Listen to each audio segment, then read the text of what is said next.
बम्बई में ब्लास्ट हुआ था, उस समय आप बैठ के चुपचाप कहते थे मैं इसकी कड़ी निंदा करता हूँ।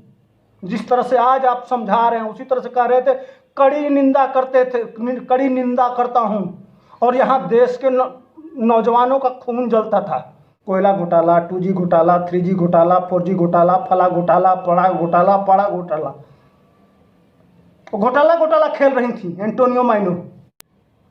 याद है आपको मनमोहन सिंह जी, जब सोनिया गांधी खड़ी रहती थी और वो बैठी रहती थी और आप उनके सामने जाके हाथ जोड़ते थे। कौन नहीं जानता है कि सारी फाइल सोनिया गांधी के पास जाता था और वहीं से डील होता था। और सारे अब दलाल हैं आज के डेट में, जो सेना के जो दलाल होते थे पहले, जो डील कराते थे दूसरे देशों से। अब इस कांग्रेस का ही राज था ना, कांग्रेस का ही कल्चर था।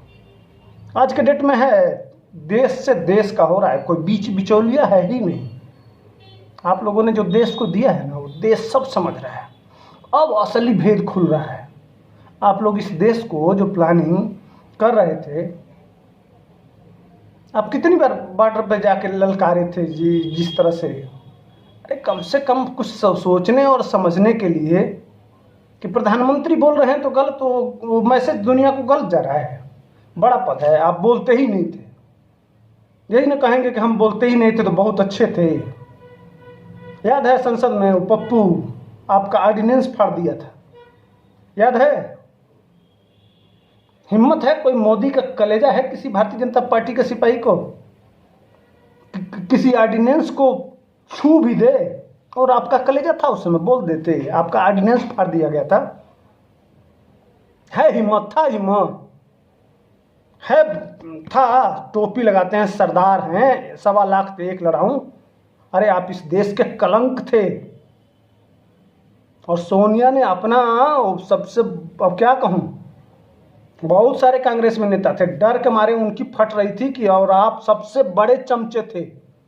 आपसे बड़ा कोई कांग्रेस में सोनिया गांधी का चम्मच नहीं था। यह कहिए ना सबसे विश्वसनीय, वो कुछ भी कराती तो आप चुपचाप कर लेते, बाकी कोई होता तो उनको जवाब दे देता। आप नेता थे नहीं, आप कभी नेता बन नहीं सकते थे। तो और दूसरा कोई अगर प्रधानमंत्री हो जाता तो उसकी एक लॉबी हो जाती और गांधी परिवार खत्म हो जाता।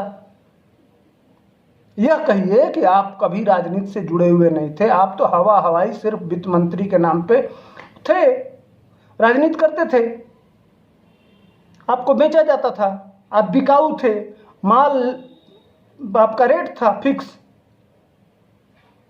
और बिकते थे, और आपने बिका, आप बिक गए। नहीं तो आपका जुबान उस समय खोला होता जब ऑर्डिनेंस संसद में फाड़ दिया गया था, जब फाइलें जा रही थी, आपके ऊपर घोटाले का रिपोर्ट लग रहा था, जब ब्लेम लग रहा था, तो उस समय आपको साफ साफ सुप्रीम कोर्ट में सब जांच हुआ है सर। सुप्रीम कोर्ट में उस समय उठाया गया था, ईडी ने उठाया था। आप क्या कर रहे थे इस देश के साथ, ये सारे लोग जानते हैं। ये चमचे जबरदस्ती इस देश को जो समझाने का प्रयास करते हैं, मनमोहन सिंह, वो अब समझ में आता है जब तुलना करते हैं आप में और मोदी में। आपने जो इस देश को दिया है ना, वो सब पता है।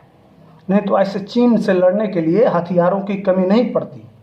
आप लोग कहते थे कि पेड़ में पैसा उगता है, जब प्लेन लाने की और सामान, हाँ, लूट के लिए पैसा था, लूटने के लिए, दूहने के लिए।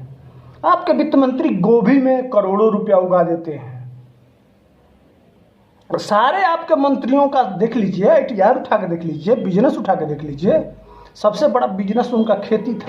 उसी समय किसान मर रहा था, परेशान था, सबसे ज़्यादा आत्महत्याएं हो रही थी। उसी चक्कर में, आत्महत्या के चक्कर में ही आपने नरेगा लाया कि जो गरीब होगा उसको मजदूरी कम से कम मिल जाएगी। इसीलिए ना नरेगा की आने का रीजन ही यही था। किसानों की आत्महत्या ज़्यादा बढ़ गई थी तो उनको काम दिया जाए, इसीलिए नरेगा लाए थे। और उसी समय आपके मंत्रियों का जब ITR खोला जा रहा है, खंगाला जा रहा है, तो उस समय वो लाखों रुपया, करोड़ों रुपया खेती से कमा रहे थे। तो मनमोहन सिंह जी, आप तो बहुत बड़े वित्त मंत्री थे, आपको वह टेक्नोलॉजी अपने मंत्रियों से पूछना चाहिए और पूछ के उन किसानों को बताना चाहिए कि किस तरह से अगर पी चिदम्बरम जी गोभी के फूल से करोड़ों रुपया कमा सकते हैं, गमले में अपने घर में कमा सकते हैं करोड़ों रुपया, तो वह टेक्नोलॉजी ट्रांसफर क्यों नहीं किए किसानों को जो आत्महत्या कर रहे थे। सिर्फ ब्रांडिंग करना। आप इस समय मोदी पर लांछन लगा रहे हैं। आप लोग जो किए हैं ना, वह ये देश अभी 60 साल और मोदी जैसे ईमानदार नेता को रहना पड़ेगा, तब जाके यह देश संभलेगा। आप ही की सरकार थी ना, लगातार तो आप ही रहे हैं। एक अटल बिहारी को हटा दीजिए तो बाकी लगभग आप ही की सरकार रही है। तो 80 के दशक में चीन से अच्छी इकोनॉमी थी भारत की। अचानक कौन सा ऐसा तीर मार दिया चीन की, वह इतना आगे निकल गया, दुनिया की वर्ल्ड की दूसरी इकोनॉमी बन गया। हम अभी 5वें के लिए अब हो रहा है कि 5 ट्रिलियन की इकोनॉमी बनेंगे। आखिर वह कौन से, आप कौन से, कौन आप लोग थे, कौन इतने बड़े एक जितने पत्रकार थे, इसका जवाब देंगे। जितने आज कूद के पैंट खोल के घघरा खोल के रवीश कुमार से लेकर जितने ये वामपंथी हैं, जितने ये हैं, ये जवाब देंगे कि वो कौन, क्या कारण था कि वह इतना आगे निकल गया, हम यहीं बैठे रहे। और इतने बड़े बड़े मनमोहन सिंह, कितने बड़े बड़े लोग हमारे देश के प्रधानमंत्री थे, कितने ईमानदार थे, कितने अच्छे थे, कितने कर्मठ थे। सारे IAS कैम्ब्रिज यूनिवर्सिटी से, फला यूनिवर्सिटी से पढ़े विद्वानों को लाया जाता था, वही आज चर्चा किया जाता है। पी चिदम्बरम से लेकर सारे यही लोग, महानतम लोग इसी देश में थे, बड़े बड़े पदों पे थे, बड़े बड़े मंत्रालय संभाल रहे थे, बहुत बड़े बड़े ज्ञानी थे। और 80 के मात्र 20-25 साल में चाइना से कहाँ चला गया। हम क्यों कमजोर रह गए जिस देश में 40 करोड़ लोग आज भी बेरोजगार, गरीबी रेखा से नीचे हैं। क्या कर रहे थे आप लोग, ज्ञानी लोग? यही पत्रकार थे, यही अफसर थे, यही ज्ञानी लोग थे जो आज विपक्ष में विरोध करके, जो ज्ञानी लोग आज ज्ञान बांट रहे हैं, जो देश के उद्देश्य को समझा रहे हैं, जो विवेक दे रहे हैं, प्रधानमंत्री को समझा रहे हैं, यही लोग तो सत्ता में रहे हैं, यही लोग चलाए हैं ना, वही परिवार चलाया है, यही ज्ञानी लोग पत्रकार रहे हैं। उस समय क्या कर रहे थे ये लोग, क्या कर रहे थे ये लोग? इनसे सवाल मेरा है और देश की जनता को भी सवाल पूछना चाहिए। आप ही लोग तो थे, आप लोग क्या कर रहे थे उस समय कि चाइना दूसरी नंबर की इकोनॉमी बन गया और न जनसंख्या में कम है, न हमारे पास भौतिक संसाधन की कमी है, न हमारे पास अनाज की कमी थी, जबकि चाइना के पास अनाज नहीं था। उसका अनाज ज़्यादातर आयात होता है, खाने की दिक्कत थी उसके साथ। लेकिन हमारे पास सारा प्राकृतिक संसाधन होने के बाद हम 10वें 12वें नंबर पे कांग्रेस राज में क्यों थे? इसका जवाब कौन पत्रकार और कौन ज्ञानी और कौन IAS और कौन ये जो आज समझा रहे हैं मोदी जी को, बहुत बड़े बड़े पत्रकार लोग आके, देखता हूं ना, बहुत बड़े बड़े पत्रकार आते हैं, खासकर ये लल्लन टॉप, फला टॉप, NDTV, रंडी टीवी, जितने ये हैं, सब आके समझाते हैं। जरा मुझे ही समझा दो ना यार, वो कौन सा फार्मूला था? आजकल ये पप्पू बहुत बोल रहा है, इसको भी समझा दो, ये भी समझा देना, यही बता दे जो सवाल खड़ा कर रहा है। इसी के बाप दादा और इसी के सब थे। आज बात कर रहे हो कि 20 सैनिक मर गए, 20 सैनिक मर गए।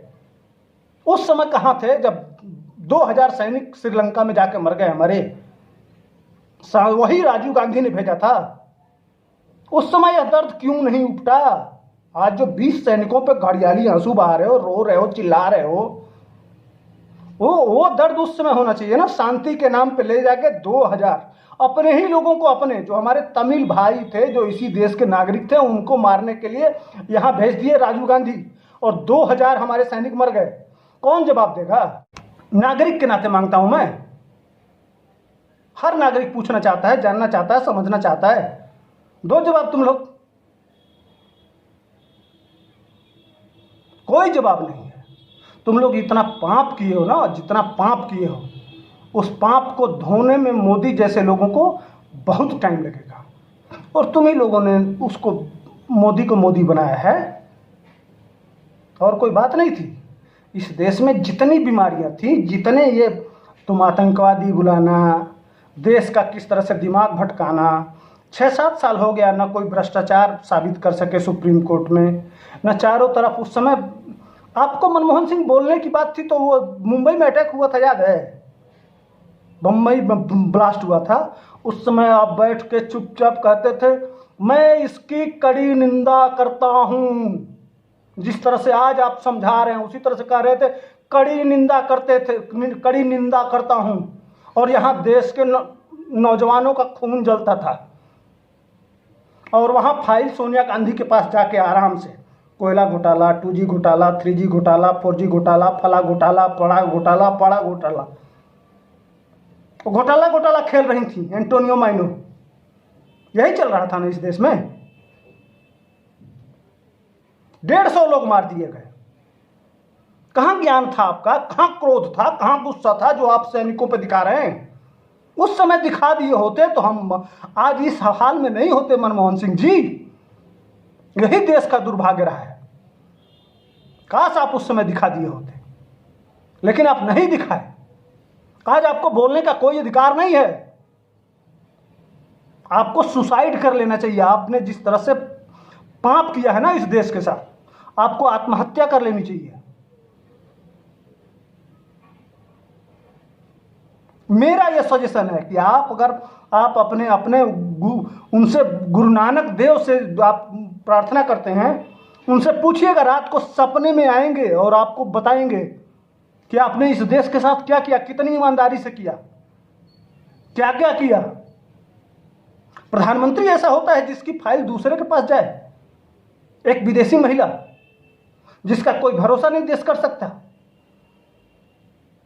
तमाम आज लोग कौन क्वात्रोची मामा तो कौन मामा तो कौन मामा आज पकड़े जा रहे हैं। आप ही के शासन में पकड़े जा रहे हैं।